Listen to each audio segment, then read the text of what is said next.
the food on the table is not guaranteed under military dictatorship. It can be taken away anytime. Our life can become a disaster anytime, and they have the power to interfere in our lives and in our freedoms. So we were sentenced to 17 years, and my father was sentenced to 47 years. And we were not isolated from the people. So we were in a big room, big cell, where we had about 150 women in a room. We were packed each other. That condition, you can just lie down. You cannot even move around sometime when it is too packed. If we had to sleep on the floor without bed or without anything. We didn't have pillows. We didn't have proper blankets. And the toilets were too bad, really, really horrible.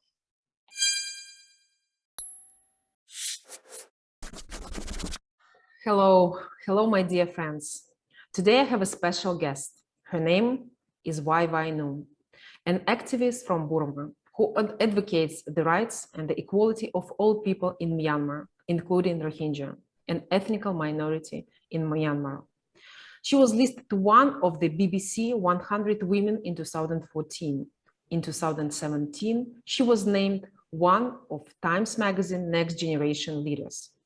I was truly inspired by Wai Wai Nu's incredible story, which I want to share with our audience today. Wai Wai Nu, hello, so happy to talk to you this evening. Welcome. Likewise, so happy to be here. Thank you very much for this interview. It's really, as I told you before, when I read your life story, I was amazed. I mean, you're such a young person, and what you've been through in your country, in your home country, Myanmar, it's unbelievable. Could you please share your story with our audience, with Belarusian women? Of course. First of all, I must say I agree with this interview because I have really deep respect to the Belarusian women and all freedom fighters in Belarus. So I really want to make connections. And I was like, okay, I do have some friends in Belarus. However, I never make any direct connections with the movement or with the women. So I was like really happy to be talking to you, perhaps make some connections with the women in Belarus. So thank you. So going back to my story, I feel like I've shared this 100 times, but I'm happy to share again. So Burma is a country which was colonized by British and Japanese. I mean, most longest period it was by British, and then we've got independence in 1948. And we had a period of 10 years where we had some sort of democracy, parliamentary democracy. And since 1962, we had military coup. Then the military dictatorship they ruined the country. They brought the country to the ground, and along with all form of persecutions. So I grew up in experiencing many forms of persecutions, and experiencing, witnessing, and hearing the stories of persecutions as a child. As a daughter of politician, my father is a politician, and he was an elected parliamentarian in one of an elections that the military didn't transfer the power in 1990s. And so as a daughter in a political family, as a daughter of politicians, I was always aware of what is happening to the country and to the people. And at the age of 18, my father was arrested, and then 2 months later, they came to arrest my entire family, including me. This is what happened. This is relatively same happening in Belarus right now. Because back then when you were arrested, when your mom, your sister, your brother was arrested, you were only 18 years old. What was the first thought when these military people came to your house to arrest entire family, which has nothing to do with your father's political activities? Yeah. What What was your first thought? What's happening? So it was, although we knew that the dictatorship, the military was brutal against people and arrest people, kill people, so and so, etc. But at the same time, growing up in our community and in my family, I was told that only bad people go to the jail at the same time, like all of the spiritual teaching, religious teaching. They would often say bad people go to the jail, right? So when they came to arrest us, the family members, and we believed they would release us like in a couple of months after, or days after interrogations about my father. And I couldn't believe that they sentenced us for a long-term sentence, which is 17 years. And your father, he was sentenced 47 years. Only for being elected to the parliament? Yes, only for being promoting democracy and opposing the dictatorship. But it wasn't like, it wasn't even like they were going out on the street and protesting, but they had like, as a leader of democracy movement, they have these coalitions with the opposition leader, the Aung San Suu Kyi, who is a Nobel laureate and currently under house arrest. So my father was part of his Heart Alliance group among the 18 political leaders. So they targeted this group and they targeted my father. But in the case of my family, they targeted the entire family, not only because being a politician, but also because of our identity as Rohingya.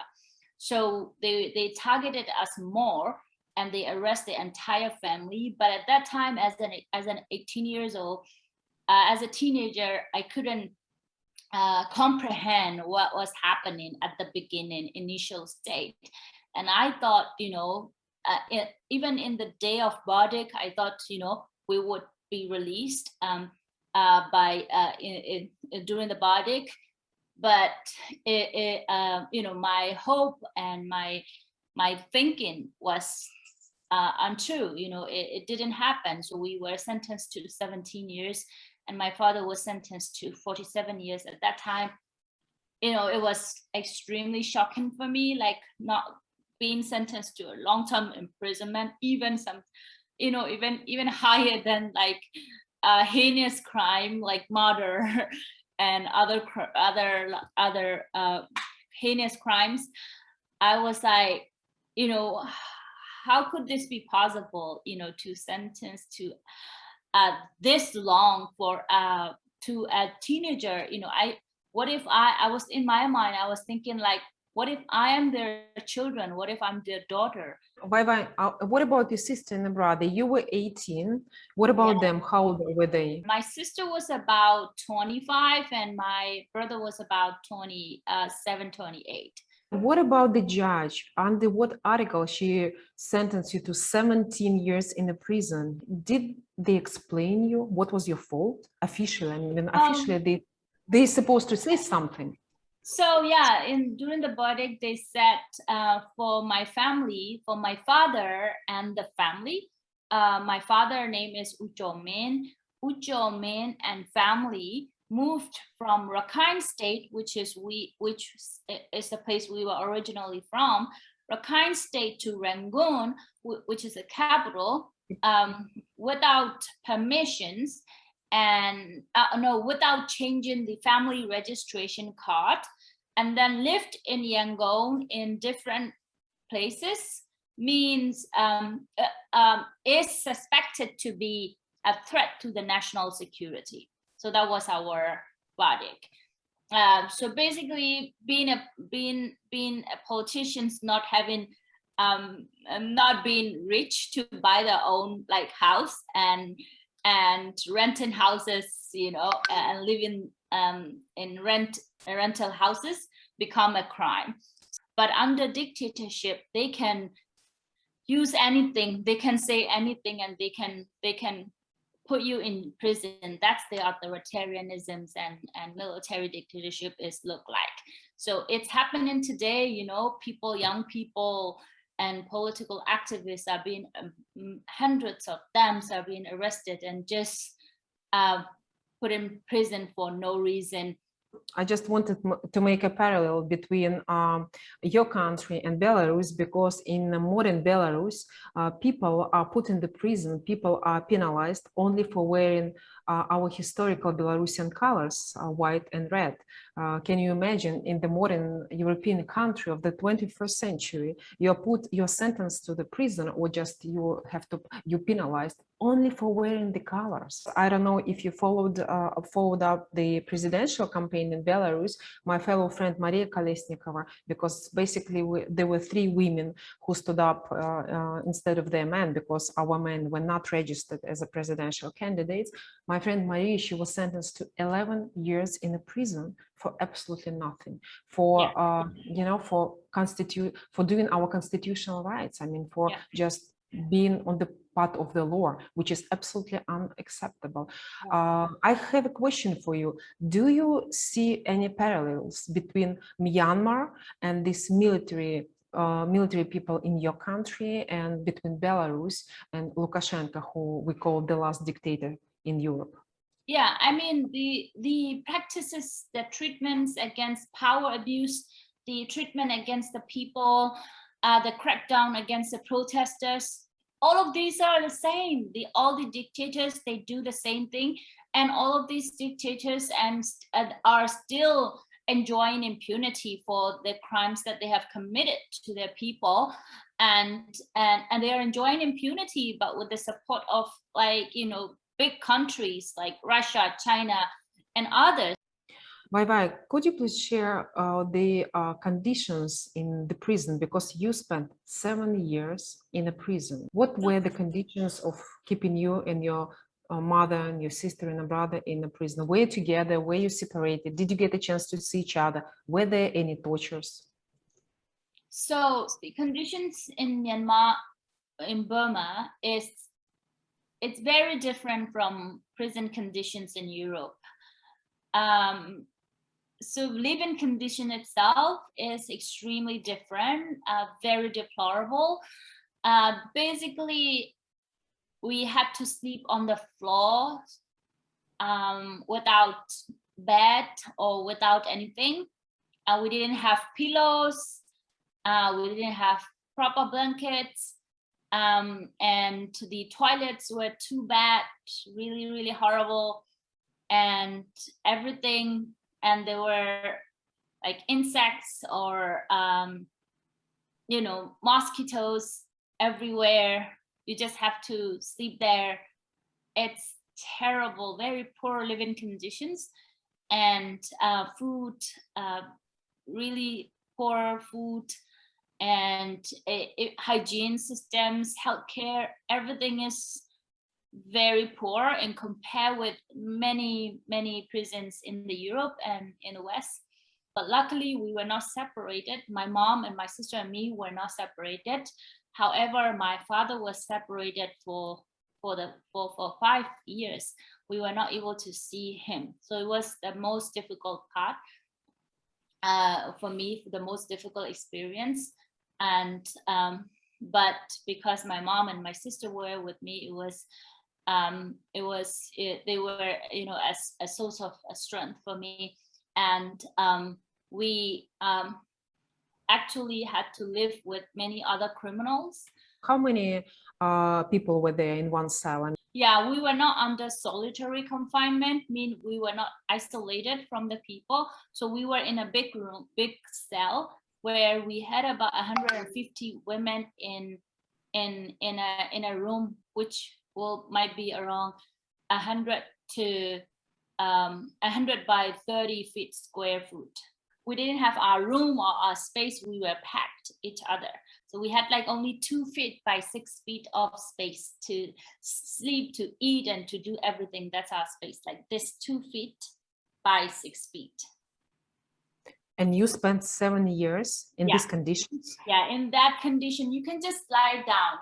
You cannot even move around sometime when it is too packed.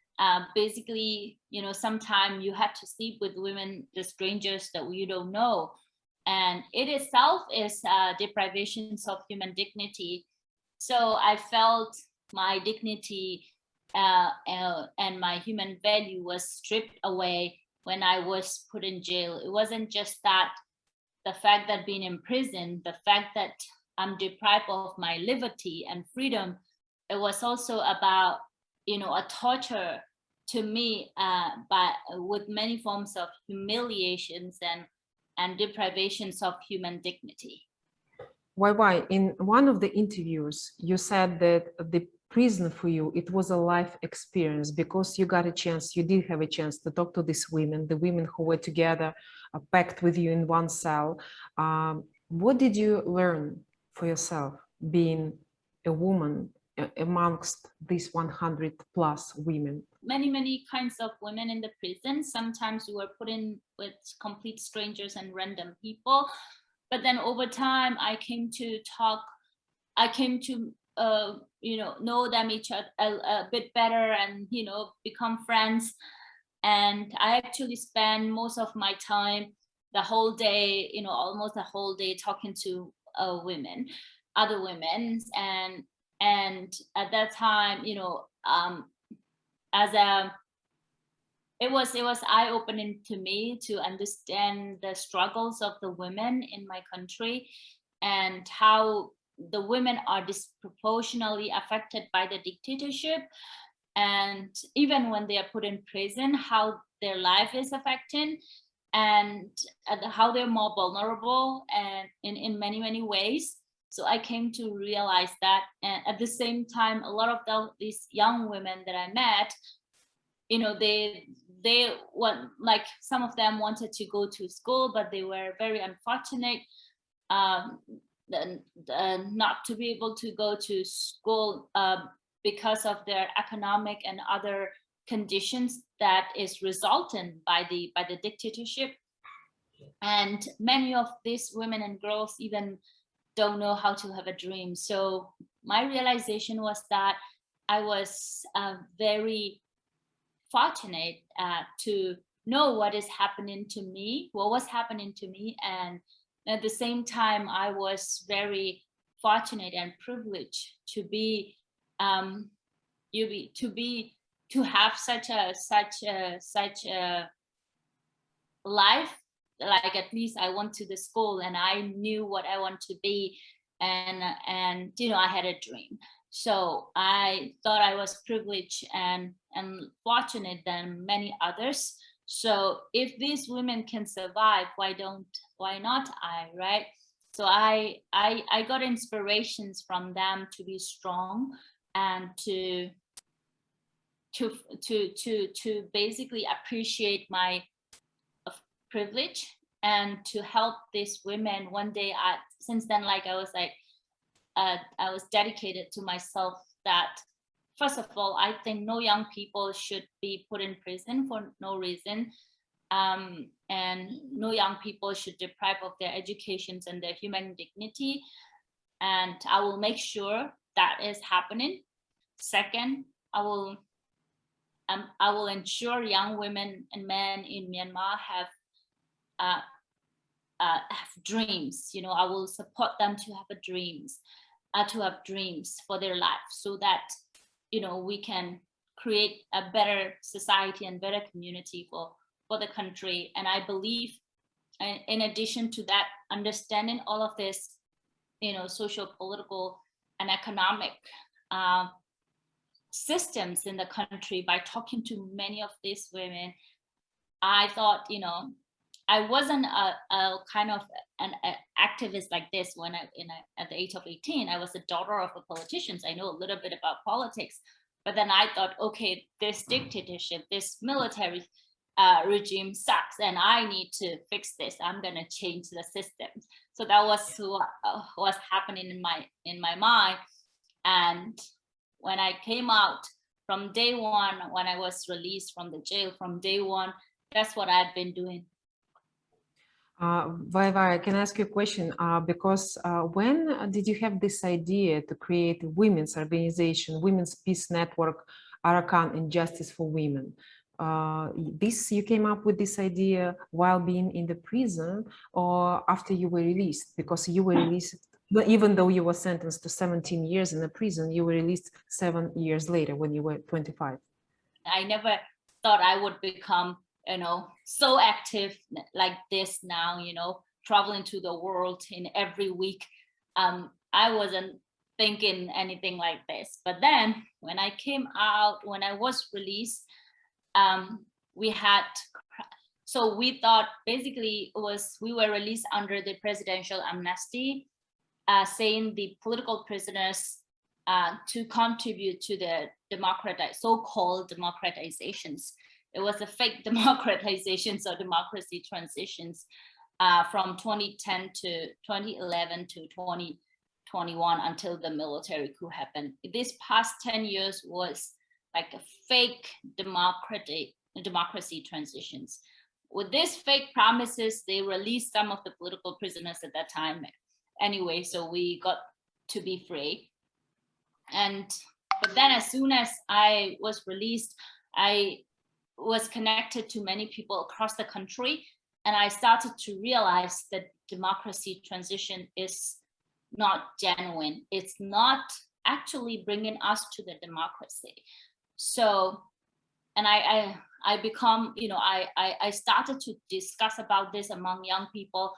Basically, I just become an activist. And then after a couple of months later, I think after 6 months later, the violence broke out in Rakhine State against the Rohingya. So the regime at that time, created these ethnic tensions, used the Islamophobia and hate campaign, nationalism against the Rohingya, my community, to create the balance in the country, so that people in Myanmar shifted their attention from the regime, from the government, to this community, and as a result, they gained some interest, political popularity, and political benefit by creating Rohingya as enemy of the state and targeting them for genocide. So that's what happening alongside with the so-called democracy transition. So I started to realize in this scenario, all of these conditions, the women's voices were missing, and women are targeted for as a weapon of war and used as a tool to instigate the violence.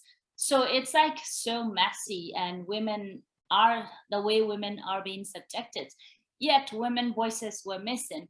At the same time, in such a patriarchal society, as a young woman to take actions, this was extremely difficult. Seeing voices of women missing in the platform, I thought we should amplify voices of women and approach from the perspective of women, from the perspective of feminists, and to change the hateful narrative, and to build connections, mutual understanding, so that we address unnecessary misunderstanding and hate that has been fueling the violence and preventing democracy movement, in my belief and opinion.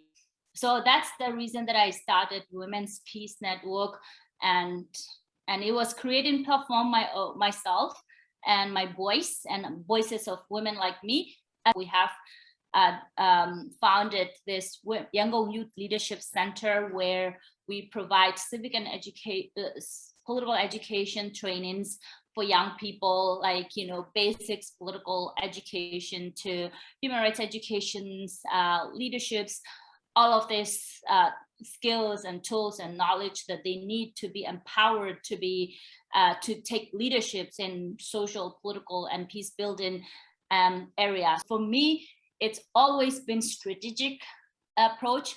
It's always been thinking about long term as we take actions. So, strategy for the Women's Peace Network or all other initiatives, educating young people, empowering young people.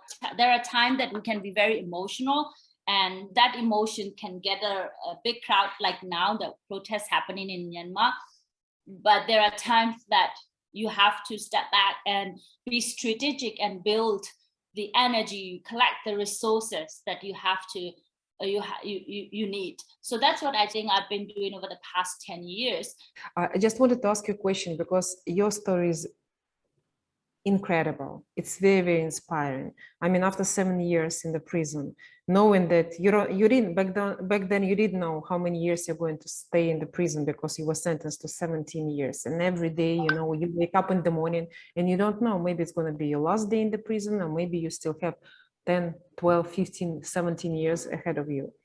Where do you take the energy from, your passion from? Because you became a really well-known, world-known activist for the women's movement in your country, in Burma, in Myanmar. Where do you take this energy? What inspires you? What gives you the power to move forward, not to stop? Because some people, after they released from the prison, some people, they decide, okay, I'm done, I'm enough, I'm tired, it's been very hard time for me, so I'm going to dedicate some time for myself. So what inspires you to move forward?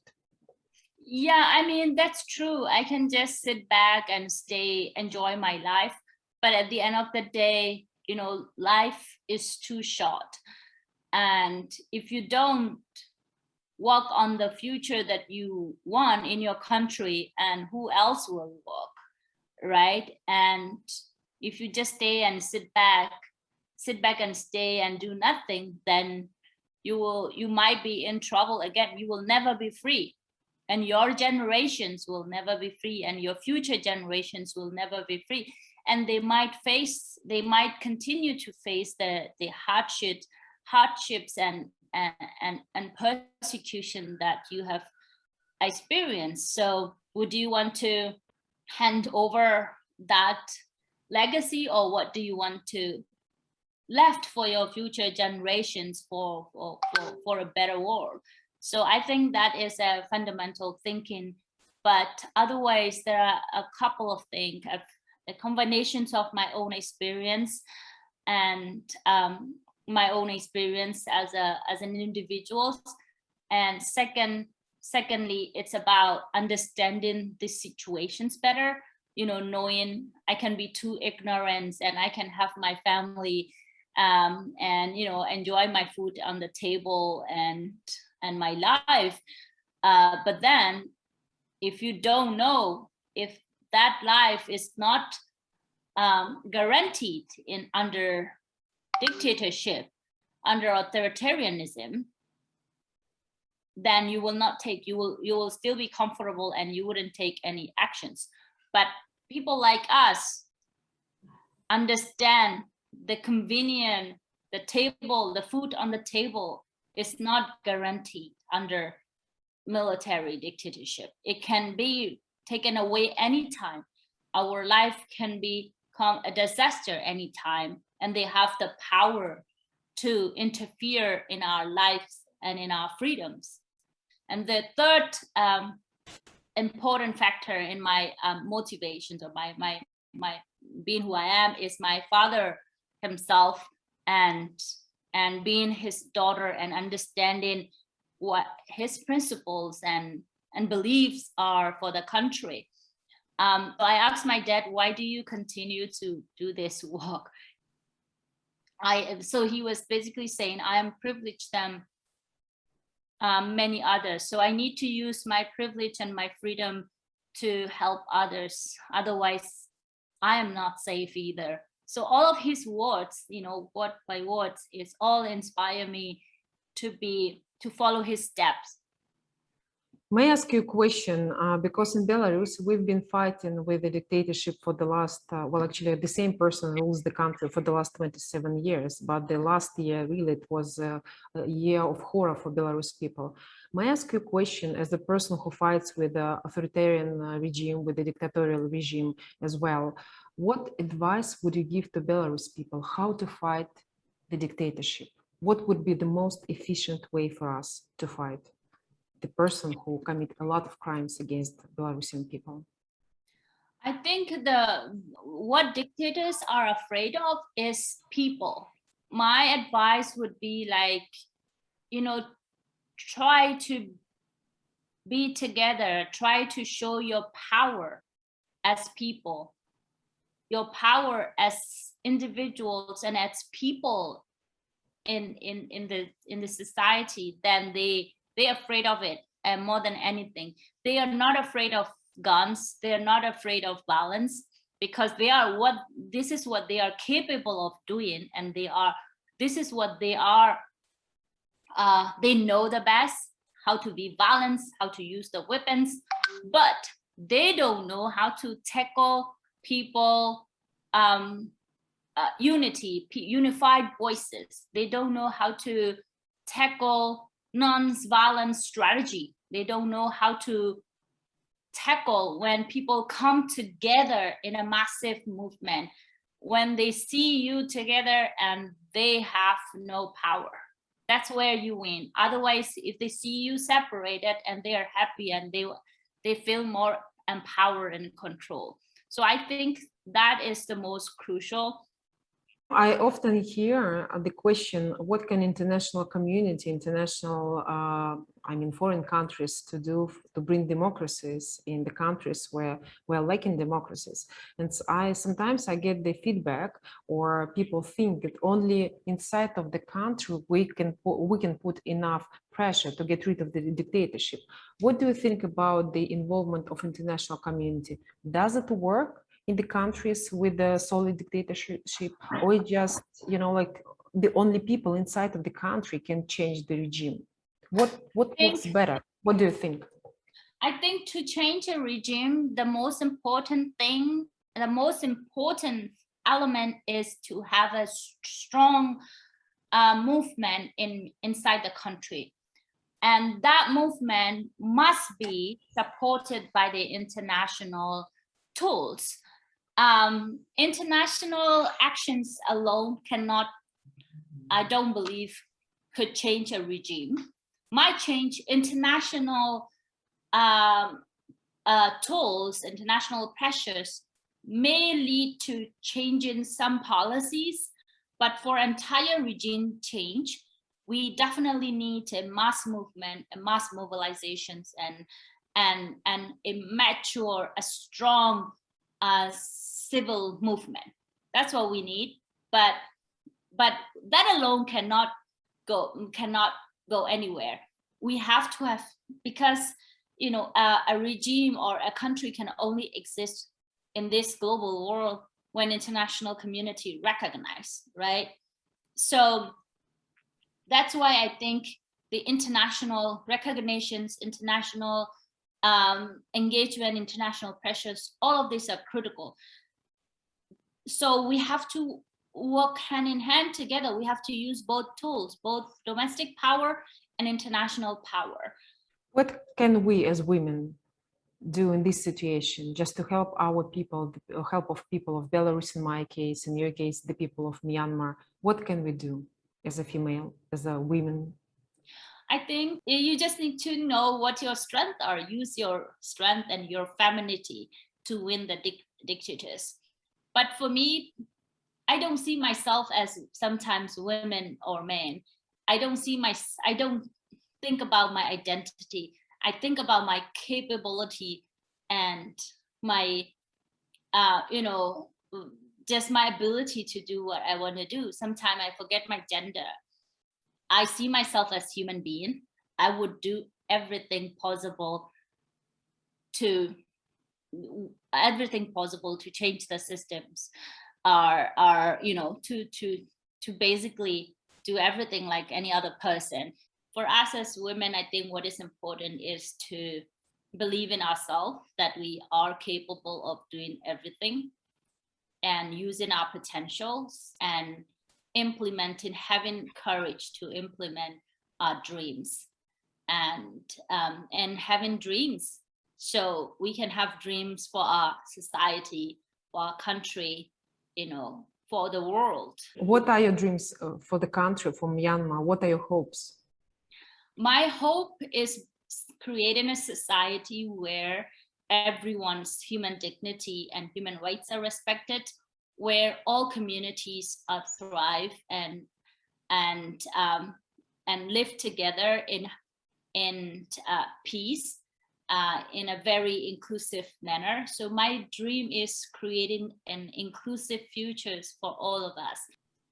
Wai Wai, and the last question which I would like to ask you, how would you support the women of Belarus? Encourage the women who are still inside of the country, because a lot of women who are fighters, a lot of women who were in opposition, or a lot of women who were with the active, who was holding an active position, they had to flee country. They live in exile now. But there are a lot of women who are still inside of the country and they still fight with the dictatorship. What would you say to them? How would you support them? First of all, I must say that I salute and respect all of you to continue to resist dictatorship and to fight for your own freedom. And, we must all continue this fight, because I believe we need to fight for our future and we need to fight for the freedom that we want. If we don't fight, then we won't get any freedom, and our future generation will not have. And support each other, most importantly. Sometimes when we are divided by the dictators, when we are targeted by the dictators, and when dictators use these divide and rule tactics against us, it is so easy to be distracted and go after each other. And that's where we lose our legacies. So leverage. So it is crucial that keeping a big missions in mind and try to show support to each other. Wai Wai, thank you so much for such an inspiring story. As I said, for me, you are a hero, because you've been through so much and still you do not give up your fight. You continue your fight. You help the people of Myanmar. You fight for women's rights. You work on the educational project. This is very inspirational for us, for Belarusian women. Therefore, I would like to thank you so much for this interesting interview. And I wish you and the people of Myanmar to live in a peaceful country, to find inner peace, and to live in a prosperous country. This is what we are hoping for Belarus as well. Thank you. Thank you very much too. I really enjoy talking to you, and thank you for the opportunity. Thank you, and big hello to the people of Myanmar from Belarusian people. Thank you. Same here from me too. Thank you.